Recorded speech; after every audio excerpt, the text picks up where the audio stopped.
आज restoration era के जितने भी पोएट्स हैं, जितने राइटर हैं, चाहे वो प्रोज राइटर हों या ड्रामेटिस्ट हों या फिर पोएट्स हों, उन सबकी चर्चा हो जाएगी। और कल हम लोग एज ऑफ होप की चर्चा करेंगे। और मुझे बड़ी खुशी है कि हम लोग काफ़ी कुछ पढ़ ले रहे हैं घर बैठे बैठे। Thank you very much. तो थोड़ा सा बोर्ड पर आप लोग देखेंगे, prose writers of restoration era. John Bunyan की कुछ बातें कल हुई थी, कुछ अधूरी रह गई थी, तो उसके 2 वर्क हैं, life and death of mister badman, life and death of mister badman, और उसकी दूसरी रचना है होली वार। फिर इसके बाद अगला राइटर है John Locke. John Locke was basically A philosopher and political thinker. He was born in 1632 and died in 1704. His first work is Essay on Human Understanding और दूसरी रचना है Treatise on Government और Thoughts on Education।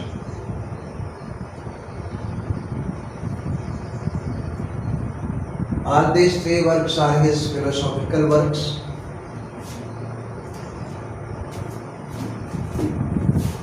और एक नई शुरुआत होती है रेस्टोरेशन दौर में डायरी लेखन की। सो सैमुअल पेपी पे कोई बात कर रहा है, अगर जो है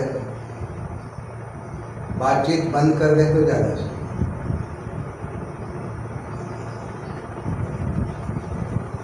Samuel Pepys was the first writer of Restoration era who started diary writing. अंग्रेजी साहित्य में पहली बार डायरी लेखन की शुरुआत सैमुअल पेपी के द्वारा होती है। For the first time in English literature, Pepys started diary writing. He started his diary from 1st January 1660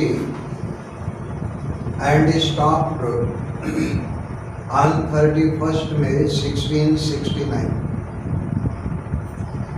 1 जनवरी 1660 से सैमुअल पेपी ने डायरी लिखना शुरू किया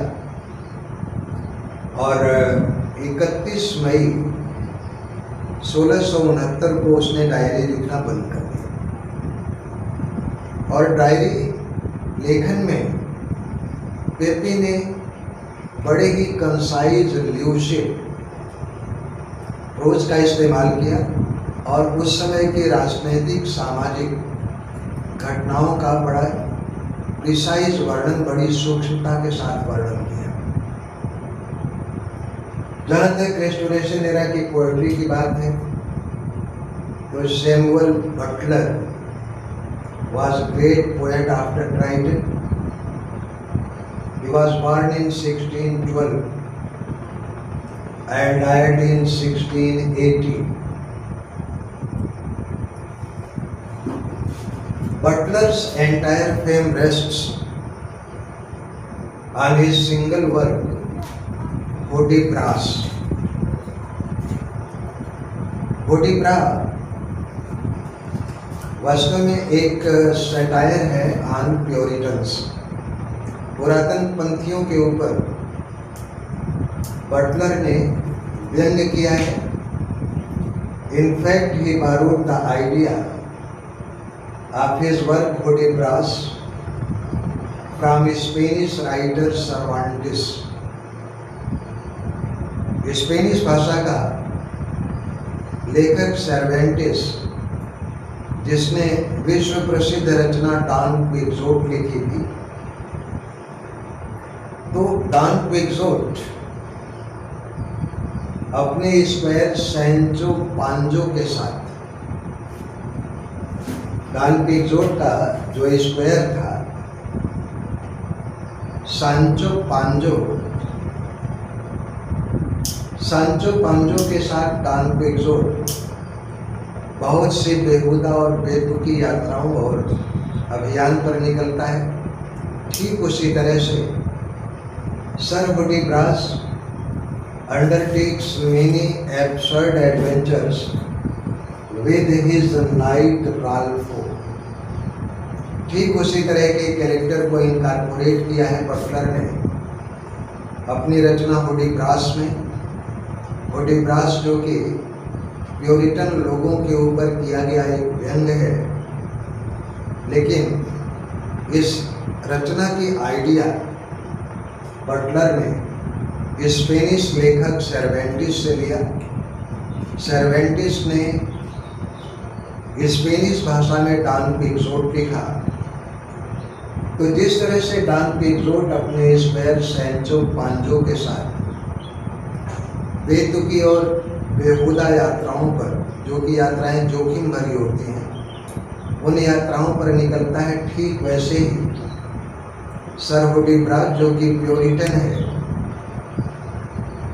वो अपने नाइट राल्फो के साथ जोखिम भरी यात्राओं पर और जोखिम भरे कारनामे, जो बिल्कुल हंसोड़ हैं, बेतुके हैं, जिनको पढ़ करके और सुन करके हंसी आती है, तो इस तरह की यात्राओं पर निकलता है।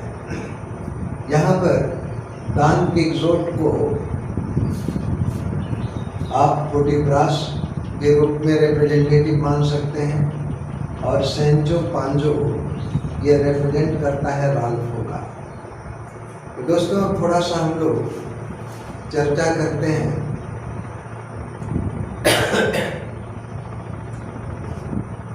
Restoration comedy. अगर आप लोग नोट कर लिए हों तो मैं इसको मिटा करके लिख दूं।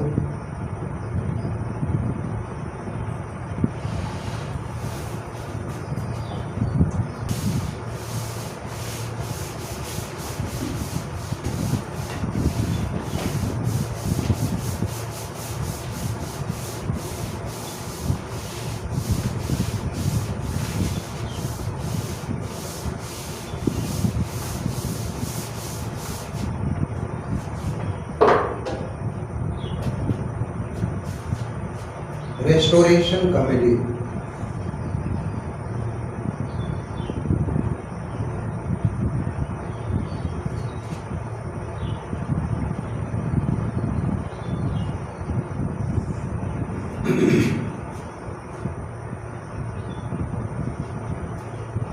after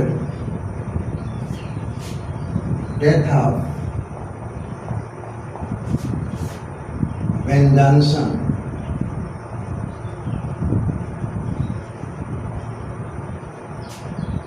a new type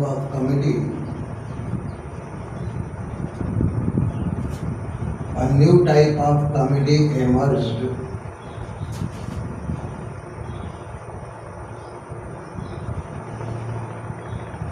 during Restoration era।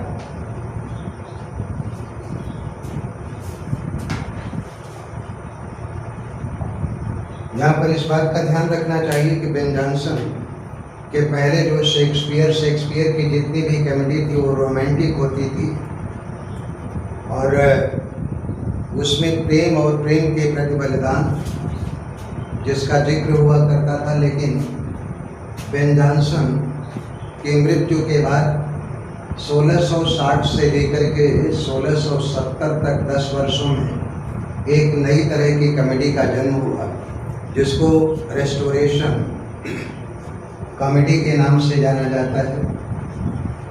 In fact this type of comedy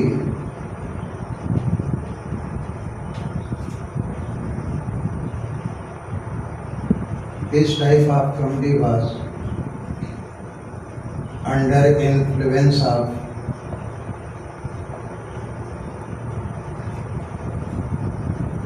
under influence of French writer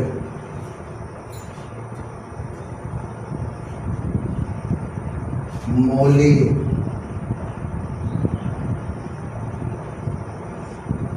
Molière नहीं पढ़ा जाता है, मोलियर पढ़ा जाता है। एंड कॉल्डेरान,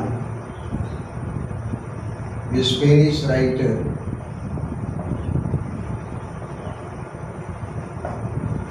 कॉल्डेरान।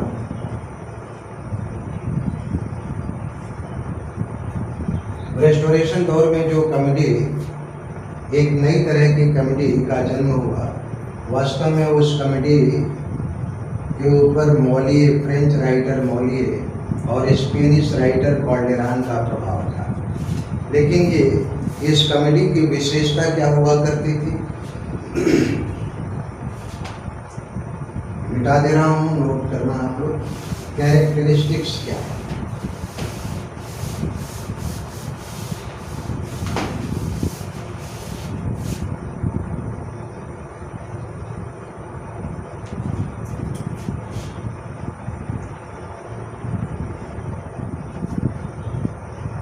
विशेषता क्या होती है रेस्टोरेशन कॉमेडी की? इट रिफ्लेक्ट्स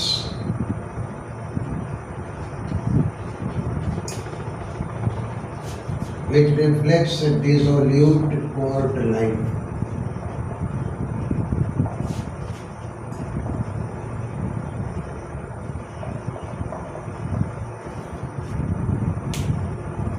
कारण यह है कि कार्ल सेकंड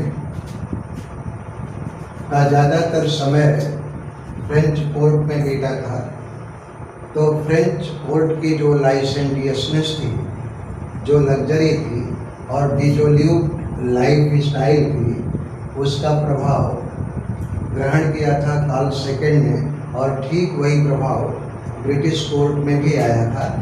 तो राजा को खुश करने के लिए कुछ नाटककारों ने एक नई तरह की कॉमेडी लिखा जो प्रभावित था फ्रेंच राइटर मोलियर से और स्पेनिश राइटर कॉल्डेरान से। तो उस तरह की कॉमेडी में जो डिसोल्यूट कोर्ट लाइफ है, डिसोल्यूट कहते हैं निंदनीय, यानी जो व्यभिचारपूर्ण हो, जो अविवेकपूर्ण हो। तो कोर्ट लाइफ, अविवेक कोर्ट लाइफ का पूरी तरह से जिक्र होता था। Molière provided with comic character, क्योंकि ये कॉमेडी मोलियर से प्रभावित थी। Molière provided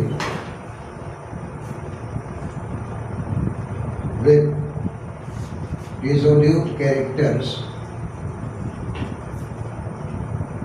dissolute and licentious characters,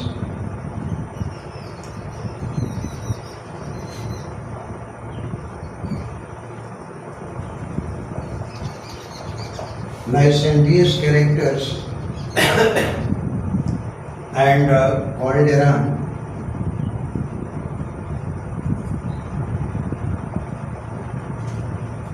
provided with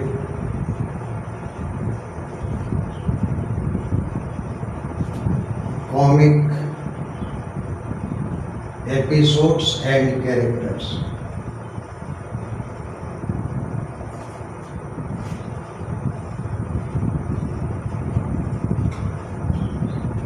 जहाँ तक रेस्टोरेशन कॉमेडी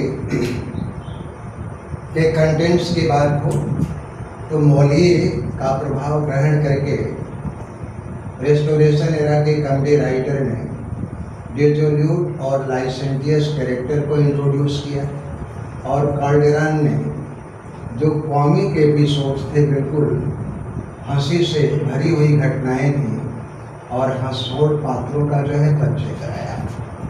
तीसरी बात,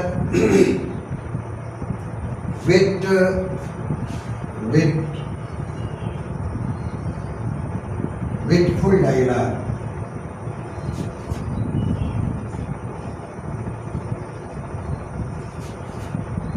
was introduced।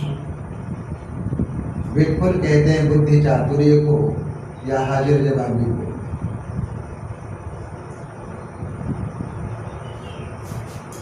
नेक्स्ट इसकी जो है विशेषता थी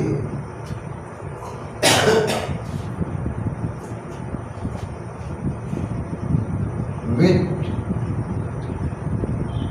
and intrigue, wit and intrigue were the central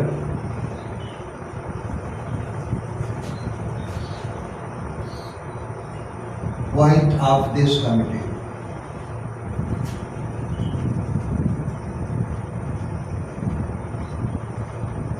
और सबसे बड़ी विशेषता इसमें ये थी कि in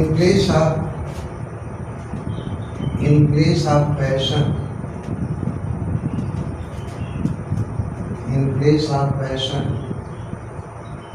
insipid कहते हैं नीरस और बेजान, insipid prose was introduced.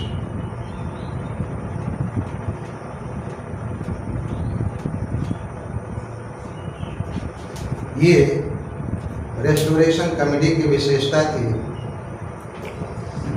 William Congreve was, मिटा दे रहे हैं,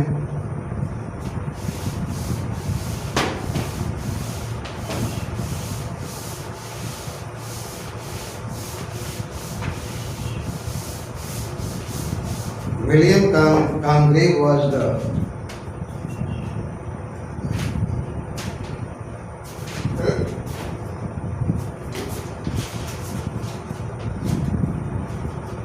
William Congreve was the chief exponent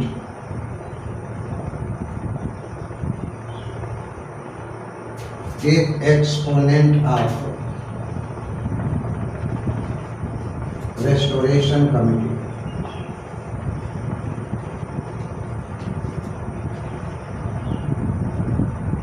restoration committee का शीर्ष व्यक्ति था विलियम कॉन्ग्रेव। विलियम कॉन्ग्रेव के बारे में, उसकी रचनाओं के बारे में थोड़ा सा जान लिया जाए।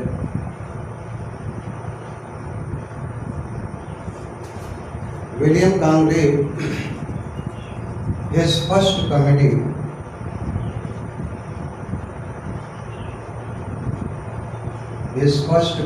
याद रखिएगा प्रश्न पूछे भी जाते हैं। His first committee was the Old Bachelor. The Old Bachelor, ये देखो दिल्ली का बच्चा है।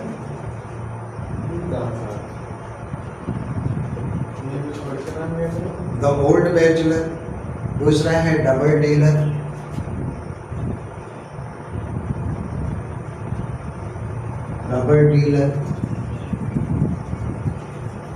और उसकी तीसरी रचना है लव फॉर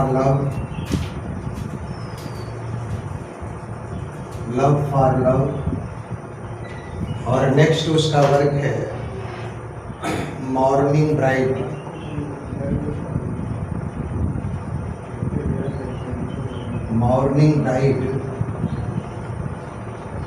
और इसके लास्ट कॉमेडी है way of the world. Way of the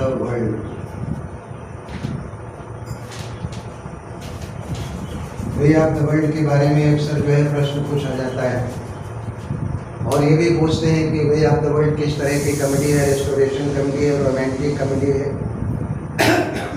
और इसका राइटर कौन है। तो ये विलियम कॉन्ग्रेव हो गए, नोट कर लिए होंगे।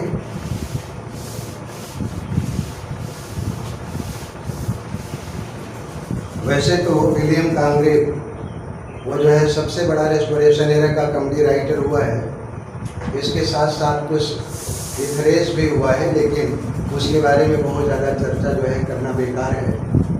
और विलियम वाइस शर्ली,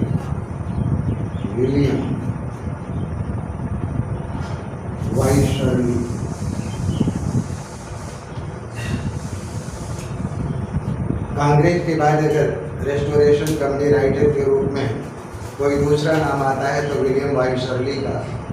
उसकी रचना है love in the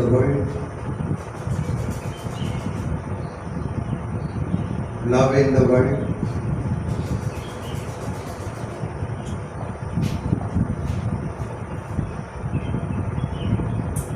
gentleman dancing,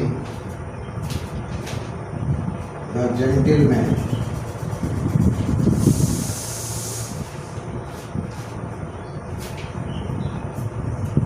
dancing manner,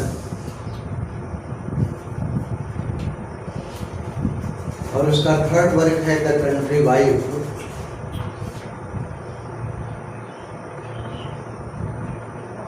the country wife और प्लेन डीलर।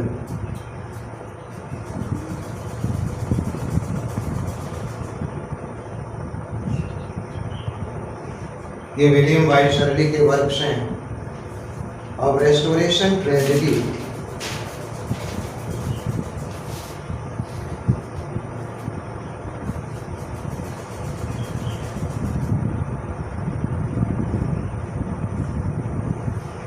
रेस्टोरेशन ट्रेजेडी में केवल सिंगल नाम आता है नैथनिएल ली का।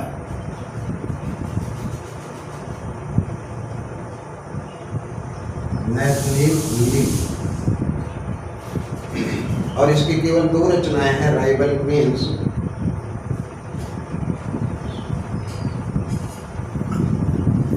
राइवल क्वींस, और दूसरा वर्क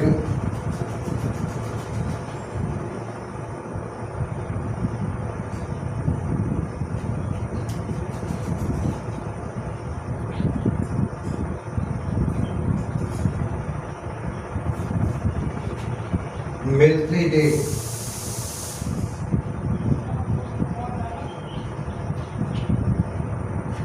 मिल्ट्री डे, ये दोनों की दोनों रचनाएं वाइट शर्ली ने लिखा था, नैथनिएल ने लिखा था इन कोलैबोरेशन